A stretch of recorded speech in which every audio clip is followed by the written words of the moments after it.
Les Lazaruk joins us, the voice of the Saskatoon Blades, Winnipegger, former Jets broadcaster. Hey, Lester, how you doing, buddy? Good to see you, Rod. It's been a while, but great to be involved with the program once again. Hey, glad to have you. Hey, it's good to be seen. You know what it's like in this perilous trade. Before we get to the WHL, Les, and your division conference leading Saskatoon Blades, let's talk about your hometown Winnipeg Jets. How did you feel about the 8-0 start and then the stubbing of the toe against the Leafs on Monday night? Stubbing of the toe was bound to happen. I think they'd been playing with fire for a couple of games prior to playing Toronto last night. I said on air here yesterday, it wouldn't surprise me if the Leafs won. I mean, it's just so Toronto. It's so Maple Leafs, that core group, to play terribly for the last few games and then come up against the arguably the top team in the NHL at this point in time and beat them just because, well, we can't. Just to remind people that we have a pretty good team with the Maple Leafs. And the Jets, like I say, I think had been playing with some fire and finally got burned last night with some turnovers at the most inopportune times and to the wrong people. John Tavares, nice to see him come up with a big game last night for the Leafs. But yeah, it was just a matter of time before Winnipeg lost a game and Toronto won a big game like that.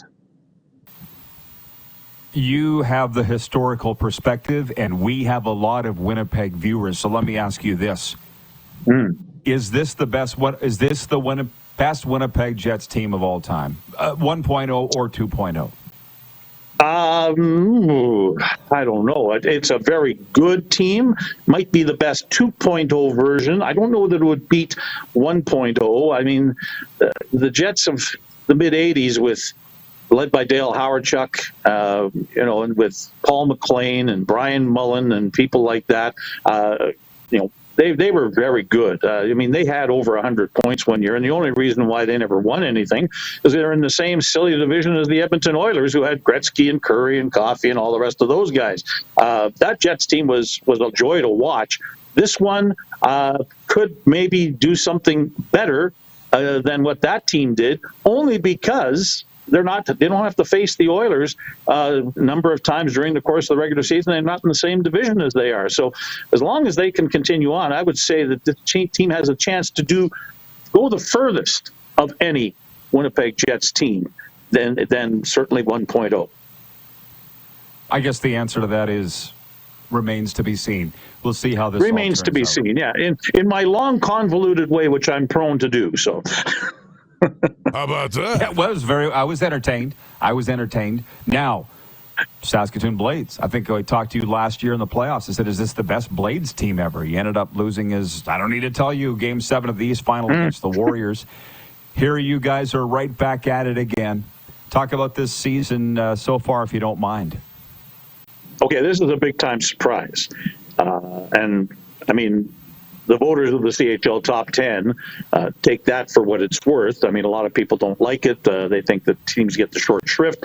The Blades didn't mind it because, they weren't supposed to be 10-2-1.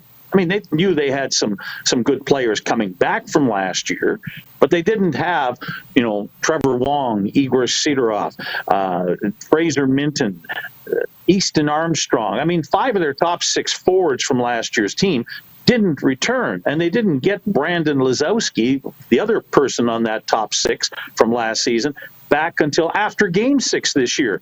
And yet they started off 4-1-1 in those first 6 games and, surprised a lot of folks with some of their young guys and some of the guys who were returning that had been in bottom 6 roles and all of a sudden embracing top 6 roles this year and scoring some goals. I mean, they're averaging over 4 goals a game through 13 games. Nobody saw that.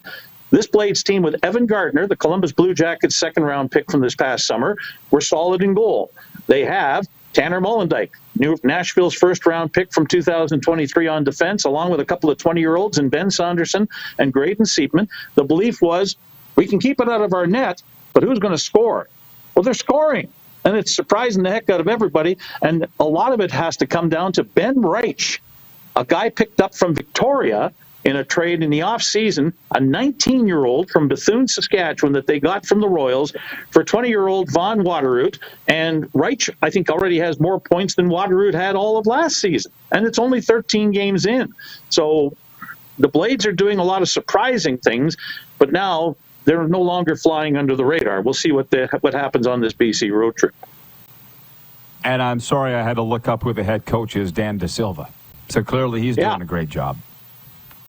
Well, Dan's a Saskatoon guy. This is something that they haven't had. They've gone through their Everett phase, where the disciples of Kevin Constantine, Mitch Love, and Brennan Sawney came through and did such a wonderful job of helping to create culture. And Dan has been an assistant and/or associate coach for the last 3 seasons under Sawney, and moves up. And the guys want to do well for him because he's just a real salt of the earth type of human being. And again, from here, he knows all about the history. He knows all about the way the Blades team is held in this city, and he wants them to have something to be proud of. And so he is putting in the time like you wouldn't believe, and the kids have responded so far. Oh, Les, you and I work together like pieces of a puzzle. You just rolled me into the next comment, which is the city of Saskatoon taking to this team. I saw Brian Munz's video of the game the other night. It was a Wednesday night, like 8,500 people there or whatever. Like, holy smokes, man, you're filling the barn. Talk about that, please. Okay, it was 6,600, and let's give some context to that. That was $5 a night. This is one of the many wonderful promotions that the Blades have come up with, and they execute them so well. They become masters of being able to put people in the building and coming up with promotions that capture the imagination. And one of the great ways to capture the imagination of people is to make it affordable. Imagine that in today's day and age when everything in the world is going up in price. You make something affordable.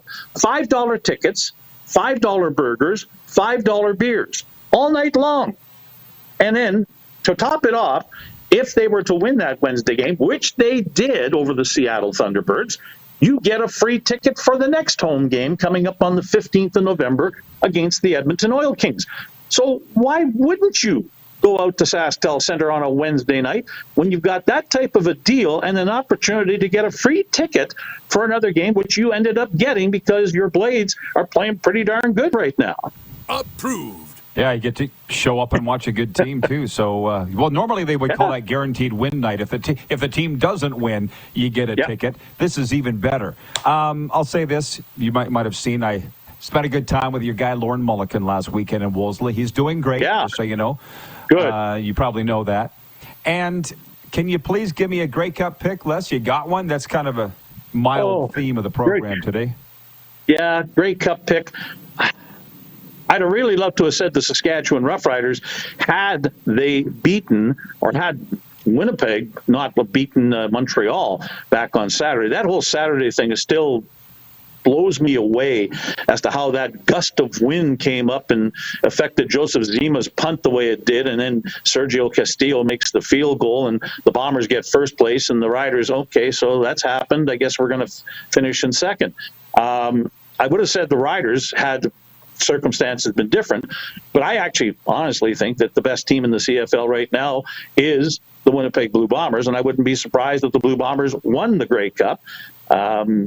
I mean, Montreal's good. The BC Lions are a dark horse, and they're going to give the Riders all they can handle with Vernon Adams Jr., now the quarterback, coming up in the West semifinal on Saturday. But I really believe it'll be the Bombers beating, doesn't matter who from the East, whether it's Montreal, it could be Toronto. It's definitely not going to be Ottawa, but I think it'll be one of those two teams from the East, and I think Winnipeg will win the Grey Cup. Sounds good. Lester, good to see you, man. Thanks for the time. Keep on trucking. Any old time, Roddy, you know me. I've been fooling them for a long time, and I hope to continue to fool them for a while longer. The Elton John of junior hockey, Les Lazaruk. Thank you, Les. Joining us from the Bridge City.